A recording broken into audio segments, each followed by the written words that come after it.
সকাল বন্ধুরা, সকাল সকাল ঘুম থেকে উঠে পড়েছি। ঘুম থেকে উঠে বাসি সমস্ত কাজ কমপ্লিট করে চ্যান করে চলে আসলাম গোপালসোনার কাছে। সকালবেলা কিন্তু গোপালসোনাকে সেবা দেওয়া হয়ে গেছে। তারপরে এই ঘরে এসে জামা কাপড়টা পরে মাথাটা মুছে নিয়েছি। তো এখন যাবো আমার সেই ছোট্ট কুঁড়ে ঘরে। তো ছোট্ট কুঁড়ে ঘরে কিন্তু আমি চলে এসে এখানে কিন্তু ভাতটা আমি বসিয়ে দিয়েছিলাম। তার কারণ সকাল 10টার মধ্যে মার ভাত খেতে হবে। খাওয়ার আগে একটা ওষুধ আছে, খাওয়ার পরে একটা ওষুধ আছে 10টার সময়। তো তাড়াতাড়ি করে পটল আলুর তরকারি, এখানে লাবড়ার তরকারি আর পাঁচ শাকের বড়াটা আমি রান্না করে নিচ্ছিলাম। তো আমার জন্য একটুখানি ভাত আর একটু আলু সেদ্ধ আমি রান্না করেছিলাম, কারণ তরকারি দিয়ে সকালবেলা ভাত খেতে আমার একদমই ভালো লাগে না, আলু সেদ্ধ দিয়ে ভাত খেতে আমার খুবই ভালো লাগে। তো এখানে রান্নাটা আমার কমপ্লিট হয়ে গেছে। তো মাকে আমি ডাক দিয়েছি।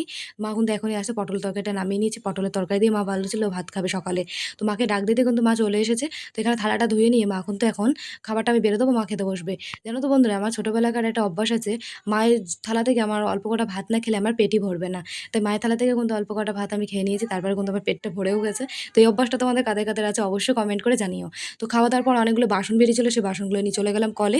তো টেবিলের উপর অনেকগুলো ভাত ছিল, এই ভাতগুলো দেবো আমার কুকুরটাকে। তো কুকুরটাকে ভাতগুলো দিয়ে এসে টেবিলটার উপরটা মুছে নিয়েছি। যেহেতু ঘরে রান্না করেছিলাম, তেল মশলা হয়ে দেখো ঘরে কি অবস্থা হয়েছে। তো ঘরটা সার্ফের জল দিয়ে খুব ভালো করে আমি মুছে নিয়েছি। তো ঘর বারান্দা বাইরে আমার মোছা কমপ্লিট হয়ে গেছে। কলে অনেকগুলো বাসন রেখেছে, এখন সেই বাসনগুলো মাজতে হবে। তো বাসনগুলো কিন্তু মাজতে বসে পড়েছি এক বালতি জল নিয়ে। বাসনগুলো মাজা আমার কমপ্লিট হয়ে গেছে, বাসনগুলো জল দিয়ে আমি ধুয়ে নিয়েছি। বাসনগুলো ধুয়ে নিয়ে চলে আসলাম ঘরে, বাসনগুলো উপর করে রেখে দিয়েছি। সকালে অনেকগুলো জামা কাপড় আমি কেচে দিয়েছিলাম। বাইরে যা রোদ্দুর, আজকে প্রচণ্ড গরম পড়েছে। এই রোদ্দুরে যদি জামা কাপড়গুলো থাকে না, সব রং জ্বলে যাবে। তাই ঘরে নিয়ে এসে জামা কাপড়গুলো ভাঁজ করে নিয়েছি। তো এখন আমি বসে পড়েছি রং গুলতে।